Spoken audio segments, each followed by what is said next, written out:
right. Oh, man, oh, man, oh, man. This is the best thing I've ever done, I think. Okay. Save a man's life. Oh. No. Oh. You're improving my life.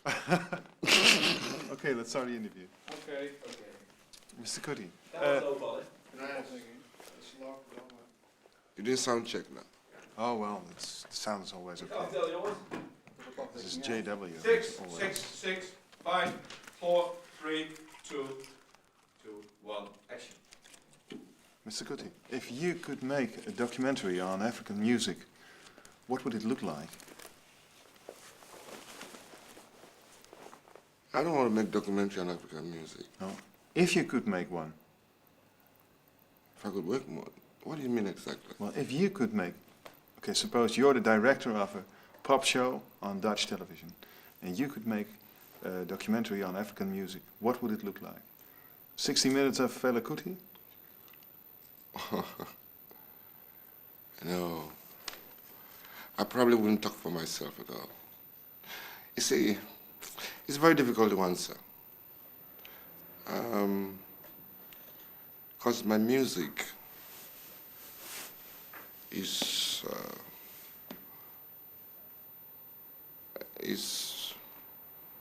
it's not for me to want to project myself as such. Mm-hmm. I do project myself because I do play the music. But what I really want to project is the happenings in the African continent itself. So I've never thought about wanting to write about African music or make a history out of it. No, I've never thought about it because my main preoccupation right now is what is making Africans retrogress. So music is only a very small part of it. Exactly. See, but music is a small part of it, but at the same time, I consider music to be effective, like a weapon to inform people. You see, okay, like, if I don't play my music now, I wouldn't be sitting here today to talk about the problems of Africa. So, my music is like an attraction to inform people, you see. Yeah. It is the information side of the music that is important. Because I don't really care about history of African music. Other people will write that. I prefer other people to write that. Okay, let's assume you're the man who wants to play music. There has been a few years that you couldn't play music, that you've been in prison, right? Yes. What happened? Why? I was in prison? Yeah. I was in prison simply because of what I talk about Africa. You see, the African leaders we have all over Africa today are very preoccupied with their own personal development, personal richness, you know. So it is,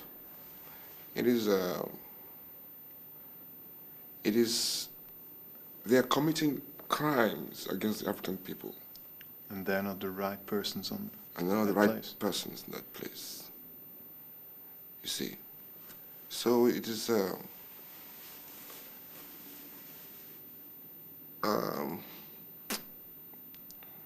But let's be concrete. Why were you put in prison? It's not because of just the Okay. simple fact that you told the guy upstairs that he's wrong. that's the reason. Is that the reason? That's the reason. But what did you say then that was wrong? I said that they are putting us into bondage, they're making us slaves, they follow white man's footsteps too much, they don't want to improve Africa as Africa should be improved, they are not authentic, and they are corrupt. How does Africa have to improve? Africa has to improve by its own methods. You see, every race has a reason to be born. Yeah. The white people have a reason to be born in Europe. So when they are born in Europe, they create their own cultures and their own way of life. They have their own God that they worship. In Africa, we had a reason to be born there. So we have a God. We have our gods and we have our mode of worship. You see. But when the African doesn't want to understand or participate in the reason why he was born, then he becomes a failure. See, so all the African leaders look up to Europe for progress. Okay, you cannot know a white man's things better than the white man. So therefore, you cannot intend to progress at the same level with the white man. You see, Africa has not been able to contribute its own knowledge to this universe. But we have knowledge in Africa. You understand? Yeah, of course. You see, so all these things need to be in the education system of the African countries. The fact that Africa must unite as one government must be in the education system in African countries. But these things never happen. Instead, they come to television, talk English, talk about what is happening in Europe and all this shit, man. They talk sometimes about technological transfer and all this shit, you see. It can never help Africa, you see. We have to look in much to ourselves. That's what I'm saying. Is your music kind of a tool? It's a weapon. Yeah. To say.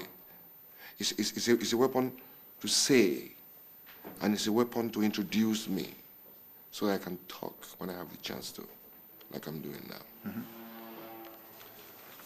Mm-hmm. You were imprisoned? We lopen weer, ga je gang.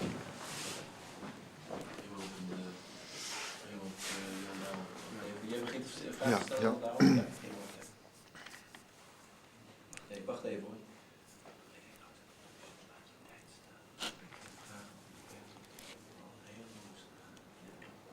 Ja. You were in... Oh. Nou, deze tram, Ja. Okay. You were in prison for quite a while? 18 months. Yeah, but that's quite a while. That's quite a while, I tell you. Did that change your life? It didn't change my life, but it changed my way of thinking. Yeah, in what way? Change is not a word, really. It developed my way of thinking. Look, I'm very spiritually inclined, and in prison, it gave me a lot of time to meditate and think about what this world is really about. It gives me knowledge about time. You see, if anybody tells me 20 years is a long time, I would tell him no. Because prison has taught me that time is meaningless unless you want to understand what time is about. Because to understand what time is about, you have to know that there is time for everything. Okay, but there's 24 hours a day, and there's 31 or 30 days in a month, and there's 365 days in a year. That's a lot of spare time to concentrate on music. And when you're in prison, you can't make any music at all. I didn't think about music in prison. Oh, maybe a few times some sounds come to my head, but I don't write them down. I just keep maybe humming some sounds to my head. It was a nice one. Sometimes. What I did in prison was not to play games. I tried not to talk too much. try to remain by myself, and I just try to meditate. That's all I did. You see, prison is supposed to get you bored. So when people go in there, they try not to get bored. So I tell myself, okay, you want to get bored, you want to make me bored, okay, I'm going to get myself bored so that I will not be afraid to go in next time.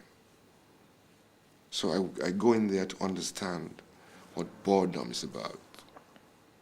So it gave me knowledge about patience. Those are the kind of things prisoners taught me. Are you prepared to go back again in for jail? instance, yeah, I'm prepared. That's why I'm talking to you like Really? this. Yeah, I'm really prepared. That's why I'm talking to you like this. If I wasn't prepared, I wouldn't be talking to you at all. I would say I don't want any interviews. So this is a well, so-called political statement as well. It is a political statement. And this interview is dangerous for you in Nigeria. It is dangerous for me in Nigeria. Okay, I understand it, but I don't feel it. I understand it, sure, but I can't feel it. Yeah, that's I don't know what prison is. Yes, you can't feel it because, you see, the European public have been deceived a lot of what is happening in Africa. Mm-hmm. You see.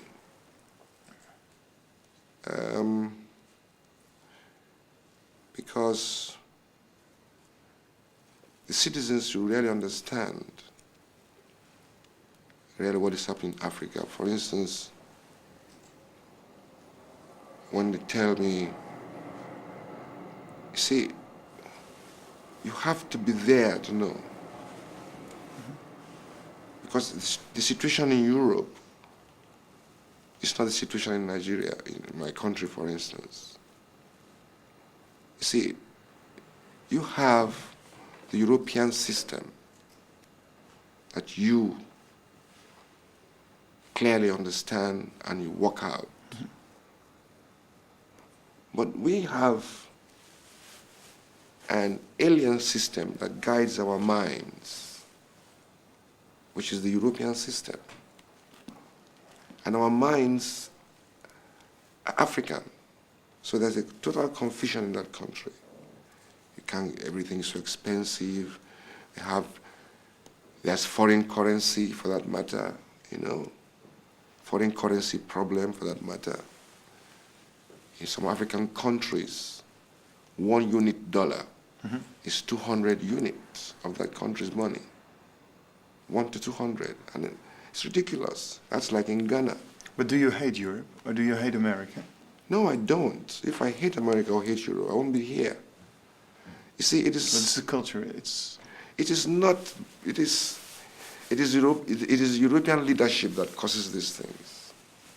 The citizens don't know really what is happening in Africa. You see, for instance, now, the citizens of Europe should be informed that British taught us democracy. America introduced democracy into Africa. Okay. There can never be a military rule in Britain or America. Never. They will not accept it because in their culture, they know that the soldier has its place in the society, and everybody understands that. Now they bring the same culture to my people, and the soldiers are now ruling many African countries. And America and Britain does business with these governments. But these governments cannot be legal governments because they are military governments, which they cannot accept in their countries. So that cannot be fair. These are the kind of things we're fighting about. Who's your greatest hero? Well done. Osagyefo Kwame Nkrumah. Who? Osagyefo Kwame Nkrumah of Ghana. And who's that? He was the first president of Ghana. He was the first to talk the way I'm talking about Africa, how Africa can be great. We're actually talking a lot about politics, but I'd like to go back to music again. How would you describe your music? See, my music is a kind of see, the way I started to write my music, it's like I was born a colonial boy. I went to colonial school. I went to England to study music and everything. Then something changed me completely. To see that I was not playing African music by the time I started to work as a professional. Now, so I had to take myself back to my culture, started to read, find books to read, started to listen to a lot of traditional African music, tried to know the real history of African music. You know, this is my music. Mm-hmm. And after I studied that one and I understood that I was playing music, the music just comes to me. Yeah, a lot of people mentioned you as the #1 African who grew into being an African rock star and paving a way for artists such as Salif Keita, Mori Kante, and lots of others. Exactly, that's what it is. That's what it is. I'm still the #1 band in Africa.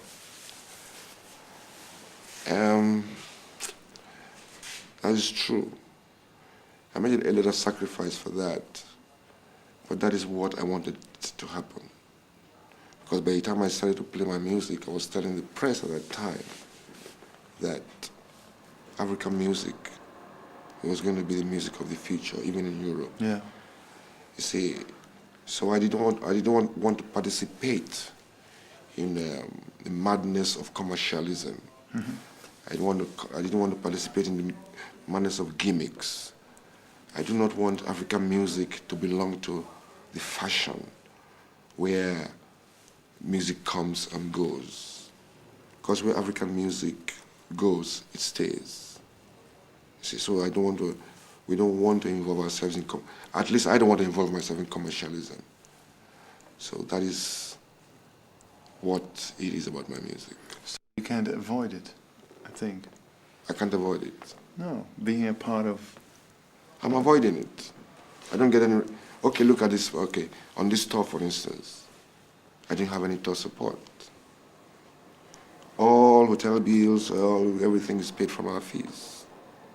And I'm here on that tour. You see, it's a big sacrifice for me, but I have to bring my music for information for people to know. Because the record companies don't want to support me. Mm-hmm. Last question, then stop. Okay. We made a few recordings of one of your fellow musicians, such as Mori Kante. What do you think of him? Oh, all musicians playing African music are doing a good work. He's good. And Youssou N'Dour. He's fine. Favoriet? And what's your favorite African band? The Ghetto Oh. Blasters? No, they're all my favorites. You see, really, in my own kind of situation, I don't comment on musicians in general. Uh-huh. You see, comment about musicians should come from the listener, not from the artist. That's my philosophy. Thank you very much. Thank you. Okay, goodbye, Mr. Scott. Okay. Let's get down. I'm cold, man.